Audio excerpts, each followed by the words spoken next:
Se han juntado varias cosas.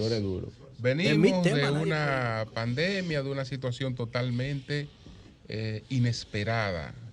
Encierro, crisis económica, después entonces agudización de la crisis económica, después una guerra, y uno ve acontecimientos tan extraños como el que se produjo hoy en Japón.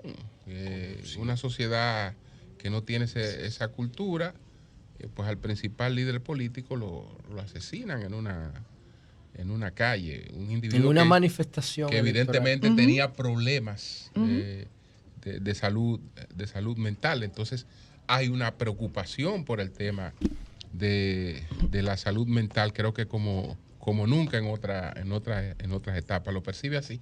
Ya quisiéramos nosotros que hubiera esa preocupación, pero realmente no existe tal preocupación, en el sentido de que el tema de salud mental no se visibiliza. Al no dejar manifestaciones físicas en la mayoría de los casos, al no ser necesariamente patológico, pues la gente, si no ve, no entiende que algo malo está ocurriendo. Entonces, ¿qué se decía durante todo el tiempo de pandemia? Que la próxima gran pandemia sería la pandemia mental, y es exactamente lo que estamos viviendo. ¿A qué tú crees qué factores son los que más se asocian con ese problema pospandémico de los desórdenes? Gente que sale, por ejemplo, en Estados Unidos, gente que sale, va y mata a una gente, gente que ahora conozco muchos casos de amigos y amigas que están consumiendo antidepresivos, que se sienten que tienen una postura muy negativa del panorama de la vida. Te corrijo, si me permites. Sí, por favor. No se consumen los antidepresivos. Tú tomas antidepresivos, porque consumirlo es una acción voluntaria con una finalidad que no es la finalidad del medicamento. Nosotros tenemos un gravísimo problema con el tema de la medicación. Yo tengo una consulta virtual que se sostiene fundamentalmente con los pacientes dominicanos residentes en Estados Unidos. Yo tengo pacientes en Estados Unidos, en Alemania, tengo pacientes en Canadá, tengo pacientes en Madrid, tengo pacientes en Barcelona, y son dominicanos. ¿Qué ocurre? El sistema norteamericano particularmente patologiza mucho al paciente y lo resuelve dándole un medicamento. Pero ¿qué ocurre? Que no necesariamente el medicamento va a funcionar por sí solo. Lo ideal es la combinación de la farmacología, de la farmacoterapia con la psicoterapia. La psicoterapia no te resuelve como no te resuelve la farmacoterapia nada más. Entonces, ¿qué ocurre? Nosotros tenemos una falta de, no digo nosotros como dominicanos, a nivel macro hay mucha desinformación y hay satanización de los medicamentos. Por ejemplo, yo trabajo con uno de mis sobrinos y ahí está la facilidad de la tecnología. Sí. Mi sobrino es un psiquiatra residente en México. Entonces, mis pacientes me los ve mi sobrino desde México y los medicamos aquí. ¿Qué ocurre? Hay medicamentos que se venden, como dicen los gringos, over the counter, que tú no necesitas, que tú no necesitas prescripción. Entonces, ¿qué ocurre? La gente tiene la falsa concepción de que los antidepresivos son adictivos. Los antidepresivos no son adictivos. Yo tomé antidepresivos durante 3 años. Yo viví una fuerte depresión, yo tuve una depresión mayor durante 3 años a raíz de la quiebra de Baninter y todo lo que ocurrió con nosotros en esta planta radial. Entonces, ¿qué ocurre? Yo tengo la necesidad. ¿Te llevó a la psicología? ¿Esa situación te llevó? No. Yo me hice psicoterapeuta por soledad. Y te explico, porque me vi viviendo mi vida a través de la vida de mis hijas. Interesante. Y carecía de proyecto. Yo no tenía un proyecto de vida. Había un vacío existencial. Pero además, mira, había un tema, y esto yo no lo he compartido nunca, había un tema de una programación Yo tenía una programación mental. Yo me mataba, no me suicidaba.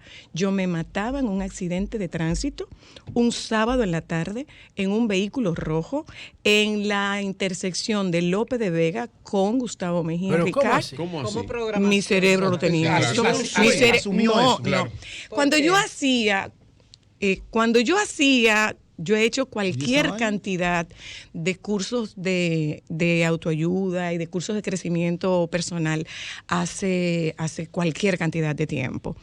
Y cuando hacíamos ejercicios de visualización, yo no lograba pasar de los 45 años. O sea, yo no tenía una vida después de los 45 años. ¿Con cuáles parámetros ustedes podían estimar eso? No, que yo, o sea, tú haces un ejercicio, ¿verdad? Y tú vas pasando décadas. Cuando yo llegaba a la década de los 40 ya yo no veía más nada. ¿Alguien en tu familia? A mi papá lo asesinaron a los 42 años. Entonces, un tema de lealtad, no. Nadie tuvo ¿Tú temías que te pudiera pasar eso? No, yo no lo temía. ¿Tú no sabías? Yo lo tenía metido en mi cabeza. ¿Y de dónde sale el carro con la López de Vega? No tengo la menor idea. O sea, eso fue un pensamiento que mi cerebro construyó, probablemente. ¿Se asocia a alguna experiencia mística? No, tampoco. Coño, pero es que tiene que tener alguna. Digo, la mente y sin llegó. El caso es que yo lo hablé con mi psicoterapeuta y me dijo, eso es un concepto que hay que desmontarte. ¿Y cómo lo desmontamos? A través de psicoterapia. O sea, haciendo nuevamente ejercicios de proyección y de visualización, pero no solamente eso, buscándole un sentido a mi vida. Coño. ¿Qué pasa? A los 45 años, mis hijas estaban graduadas de la universidad. Yo no era una mamá necesaria. Sí. Y mi cerebro interpretaba que era preferible estar muerta a ser inútil. Tú sabes que yo relaciono eso con el bienestar. Te digo algo. Si tú estuvieras en un barrio luchando por conseguir tu comida al día, eso no te pasa. Yo no creo. Yo no creo. No sé. Yo no sería, es que cuando uno tiene todo resuelto ya, uno no sabe lo que tú acabas de decir. Pero perdóname. Ya mis hijas se casaron. ¿Qué? Pero para eso son las sustancias químicas que perdóname, perdóname, ¿quién te dijo que yo lo tenía todo resuelto? No, yo digo tú con el tema de tus hijas. No, tú le dices. No, mis hijas. No, para mí. Mis hijas ya habían concluido su universidad. Claro, entonces te dedicaste a ella.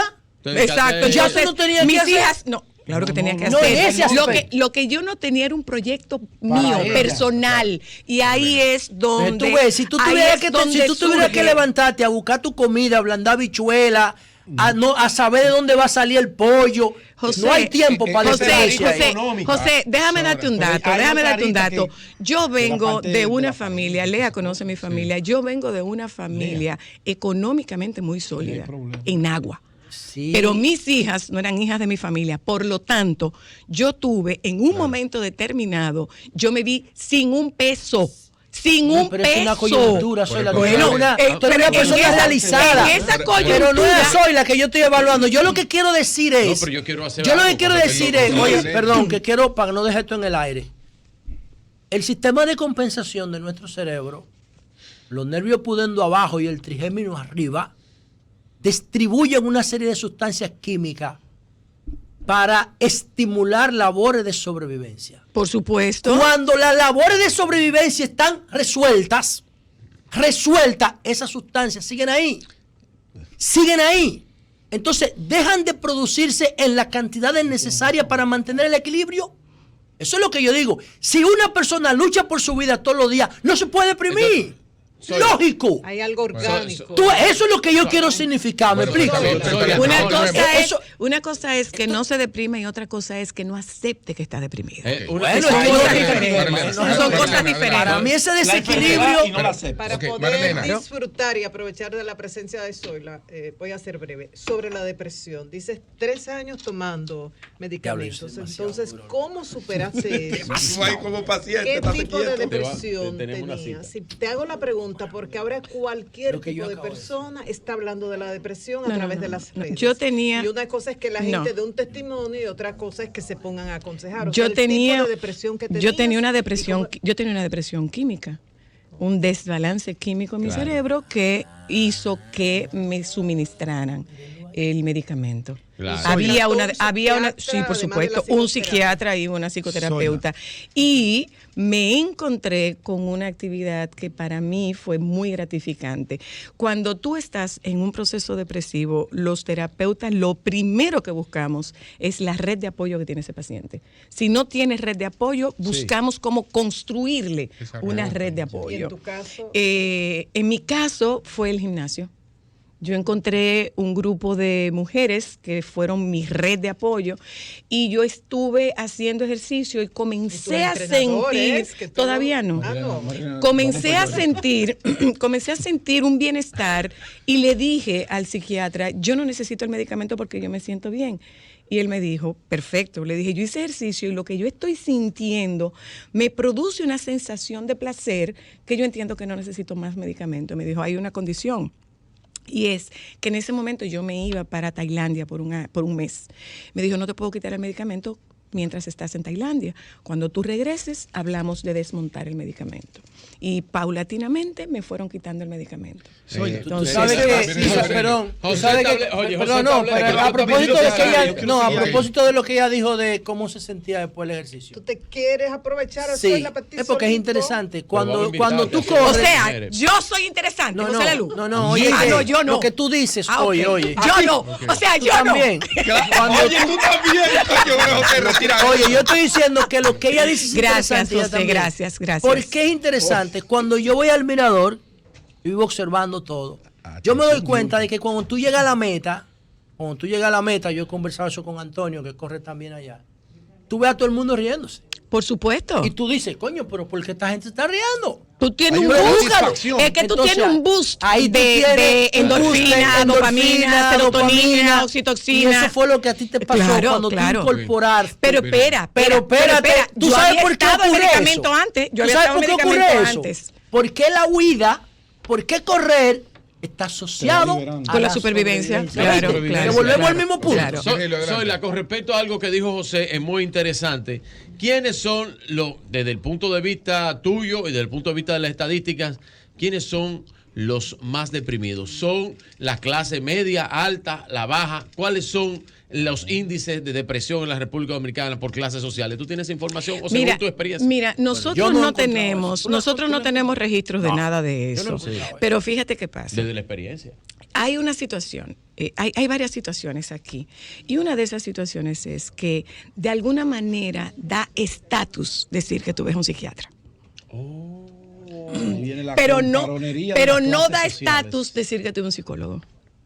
Que tú ves un psiquiatra y él, o sea, eso es como no quiero ser absoluta, pero en el caso de la clase alta, los ejecutivos, los empresarios, tengo un psiquiatra que toman, exacto, por el estrés, toman y no toman ansiolíticos, pero no te dice que toman antidepresivos porque no toman antidepresivos. No toman antidepresivos. No. Entonces, yo puedo funcionar sin eso, yo no necesito eso. O lo toman durante un tiempo. ¿Cuál es uno de los graves problemas que encontramos los psicoterapeutas con el tema de los antidepresivos? Es que cuando el paciente se siente bien, cuando el paciente se regula, abandona el tratamiento. Y la recaída es peor.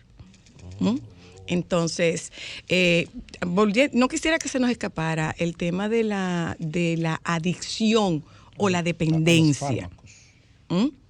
Yo soy dependiente de levotiroxina. ¿Por qué? Porque yo no tengo tiroides. No tiene tiroides. Entonces yo tengo que tomar tiroides. También. Yo dependo de la levotiroxina, pero yo no soy adicta a la levotiroxina. Yo no soy adicta a la levotiroxina. Lo mismo ocurre con los antidepresivos. Es como una compensación. Tú no eres adicto al antidepresivo. Tú necesitas el antidepresivo. Claro. Y el antidepresivo te lo van a quitar. Sí. Entonces, ¿qué pasa? Que hay una satanización del antidepresivo. Como psicoterapeuta, tú buscas todos los recursos que pueda tener un paciente para que utilice esos recursos en su favor y particularmente con el psiquiatra que yo trabajo, es un psiquiatra tan ético, es un muchacho joven, tiene 32 años, es un psiquiatra tan ético que es capaz de decirte, no, yo no tengo que volver a ver a ese paciente. ¿Cuál es la referencia? Sigue con tu psicoterapia. Y aquí tenemos profesionales como Vicente Vargas que han combinado. Que es psicoterapeuta y es psiquiatra. Porque las dos cosas, un psiquiatra no es psicoterapeuta. Una de las barreras para el psicoterapeuta es económica.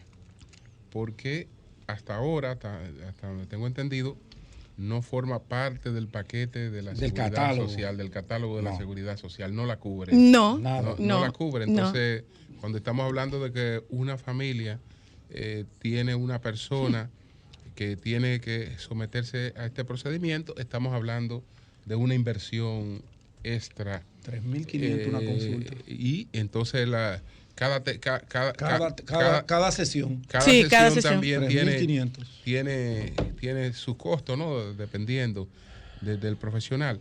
Exacto. ¿Cómo buscarle alguna salida a esta situación? Mira, aquí hay centros que tienen terapia de bajo costo y no necesariamente ese bajo costo está vinculado a mala calidad. No, aquí hay centros que tienen terapia popular. Yo como psicoterapeuta puedo decirte que en mi práctica privada, yo no ejerzo público, en mi práctica privada yo tengo personalmente una cuota de terapia de bajo costo que cubro, es una cuota impuesta por mí. Pero ¿qué ocurre? La psicoterapia no puede ser gratuita.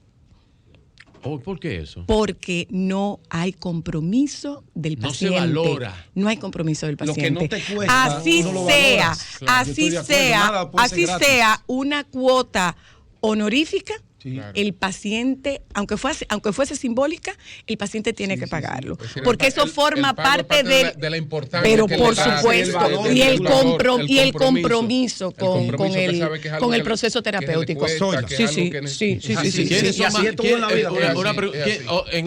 Otra cosa, Vicente, perdóname. En el caso particular de un paciente que quiera psicoterapia, mira, yo te voy a mandar. Espérese un momento. ¿Qué edad tiene? No, pero déjame hablar contigo para explicarte qué es lo que tiene. ¿Qué edad tiene? Tiene 22 años y no puede explicar lo que tiene.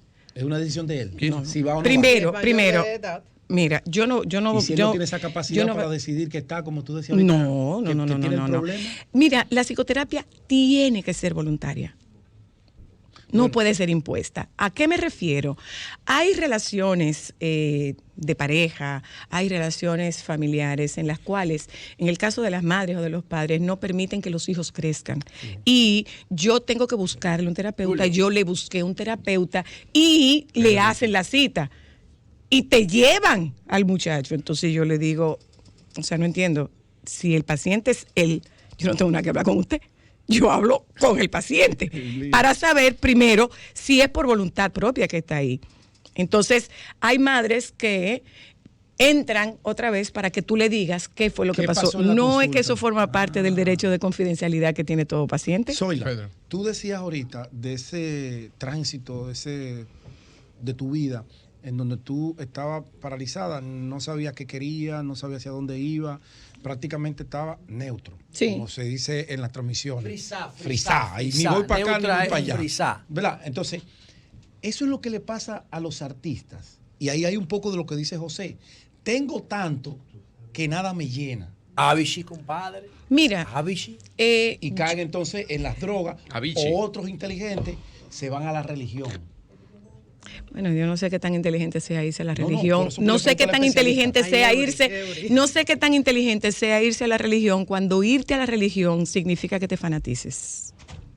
El club de los 27. Bueno, no. Cuando irte a la religión significa que te fanatices. Es más inteligente irme a buscar, a aplicar la fe, a buscar esa tranquilidad que da el contacto con Dios, como dicen los religiosos, a meterme 2 libras de cocaína diario. No, mira qué ocurre, mira qué ocurre. Ni un elefante, con tu tropa.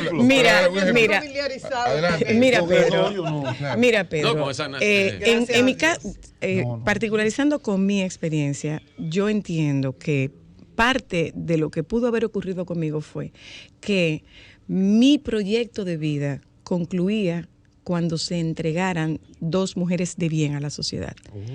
Si yo entregué esas 2 mujeres de bien a la sociedad, yo me quedé sin proyecto. Okay. Yo no tenía un proyecto para mí. Entonces, ¿qué puede ocurrir con un artista? ¿Qué puede ocurrir con un político? No encuentra un proyecto que le dé sentido a su vida. A lo mejor eso fue lo que le pasó. ¿Y a qué se va? ¿A qué se va? A lo que aparezca, que me dé una respuesta. Puede que la respuesta esté equivocada, pero es lo que yo encontré que me respondió en ese momento. Te metes en pandilla, te metes en narcotráfico, te metes en mujeres, te metes en droga. O sea, tú estás en una crisis y tú necesitas respuesta. Lo primero que te cruzó por el camino fue droga, te metiste en droga. ¿Y cómo yo reconozco eso? Antonio, ¿Tú sabes cómo tú reconoces eso? Con el perdón, porque puede resultar... Tú fuiste valiente, tú lo reconociste. Eso te ayudó. Yo comencé a darme cuenta que algo no me estaba funcionando y busqué ayuda, pero para mí una psicoterapeuta, un psicoterapeuta no es una amenaza, porque yo he estado en ese proceso desde la muerte de mi papá. Y cuando mi papá murió yo tenía 9 años, o sea, yo me he pasado la vida entera haciendo terapia. Que lo mataron. Cuando asesinaron a mi papá, yo tenía 9 años. Y te puedo decir que entre los 9 y los 11 intenté suicidarme 3 veces. Okay. Porque no concebía la vida sin mi papá. Entonces, para mí la psicoterapia no era amenazante, no ha sido amenazante porque crecí con eso. Entonces, ¿qué puede ocurrir? Que para hacer terapia hay que ser muy valiente. Muy valiente. La terapia es la segunda parte. Porque tú sabes lo que eso significa, meterte en el estercolero de tu vida. Y eso no es fácil. Eso no es fácil. Metete allí abajo donde están tus demonios, no es fácil. Y pelear con Se hace menos difícil cuando tú encuentras a una compañía que sea ética, compasiva, y profesional, que te pueda acompañar sin juzgarte. Mucha gente se pregunta, yo me pregunto, ¿qué cree la gente que hace un terapeuta? Tú me das opinión, los terapeutas no damos opinión. La última opinión que importa en mi consulta es la mía, porque yo no estoy tratando mi vida, estoy tratando la tuya. Zoila, en medio de este proceso, 3 años tomando antidepresivos, un momento que no tenías propósito de vida, todo eso que arrastraba por el asesinato de tu padre, ¿qué representó solo para mujeres? RCC Media, como y el nombre anterior, Antonio y Montes, o sea, esta familia de esta empresa, ¿qué representó en tu vida? Mira, particularmente Antonio fue mi gran soporte. Fue mi gran soporte, porque nosotros pasamos por un proceso que no sé si ustedes lo conocen. Nosotros pasamos por un proceso de una intervención de las emisoras del grupo. Y vino un administrador secuestrario, no lo voy a calificar, pero era un individuo que a mí me pagaba 1 mes cada 3 de mi facturación, 1 mes cada 3. Difícil. Entonces yo me vi de repente, yo soy mamá soltera, yo crié a mis hijas yo sola y nunca apelé a mi mamá para que me diera un centavo porque mis hijas no eran hijas de mi mamá. Mis hijas eran hijas mías y era mi responsabilidad. Entonces, ahí yo encontré el soporte de un Antonio Espaillat que me decía, tranquila, cuando en ese momento lo único que le quedó a Antonio Espaillat en Radio Cadena Comercial fue Zoila. Hasta Monse se la sacaron. Hasta Montserrat se la sacaron. Y lo próximo, ¿ustedes saben quién era? Yo. Había un político muy influyente, mega interesado en el horario de solo para mujeres. Y Antonio se plantó. Y dijo, no. Lo único que le quedaba a Antonio Espaillat en ese momento de él era yo. Nosotros nos vimos teniendo que llevar el papel de baño a la emisora. Al otro edificio. El papel de baño lo llevábamos nosotros a la emisora. En una oportunidad a mí me metieron 28 cuñas. 28 cuñas en un programa de 2 horas. 28 cuñas de un meeting político. Y el secuestrario de ese momento, a mí me tumbó 400,000 pesos. A mí. El secuestrado. Ahora, superado eso. El tipo secuestró los cuartos ajenos. Secuestró los cuartos. Una motivación en tu vida. ¿Eso en qué año fue? Solo para mujeres, la empresa. Sí, mira. Solo para mujeres. Él se fue a Nueva York después. ¿Se mató allá? No se mató. No. Bueno, se fue a Nueva York. Afortunadamente no se mató. Ese Julio. No. Yo no me acuerdo cómo se llama. ¿Tú sabes dónde está? Julio sabe dónde está y no sabe cómo se llama. Yo no entiendo, porque nosotros no estábamos en los medios todavía. Pero Julio sabe todo. Julio es veterano. Solo para mujeres. Sabe dónde está y no sabe cómo se llama.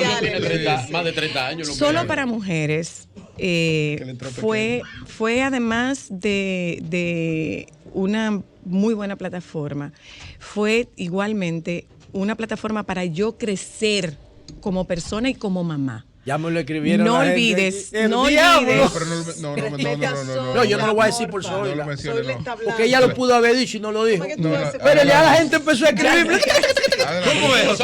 No olvides que yo estoy educada en un colegio de monjas y traje cualquier cantidad de tabú.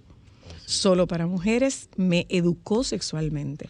Solo para mujeres me educó emocionalmente. Entonces, las niñas que están en colegio de monjas, ¿tú no les recomiendas a los padres ponerlo? Interna, ¿verdad? Interna, en el una pregunta, porque tú dices eso. Porque, es que los tiempos... Sí, claro.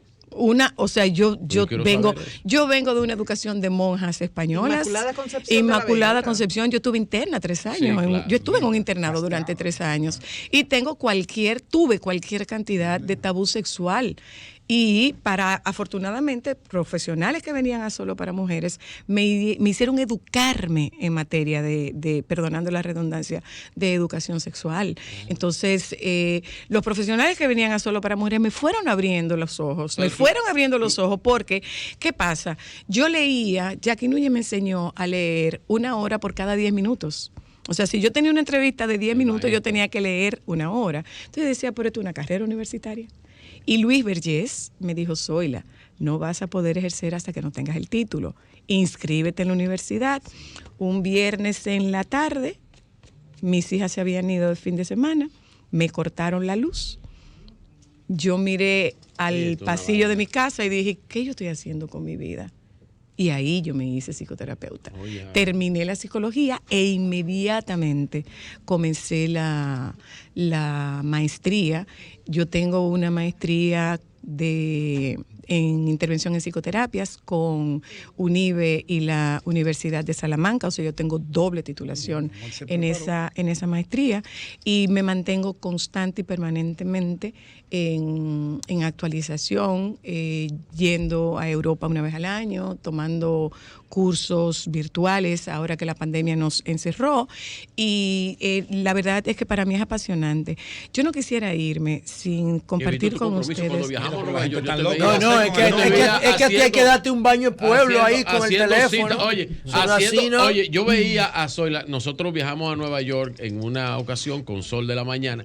Yo veía a Zoila y Zoila después del programa tenía sus citas y sus cosas que tenían los pacientes y ella se conectaba con su teléfono o con su computadora a consultar permanentemente con su paciente. Eso es compromiso. Oye, cuando tú quieras, quizás ella si yo necesitara, si yo alguna vez necesitase terapia, ese fuera mi terapeuta. Vamos a la pausa. ¿Qué va? Llévate.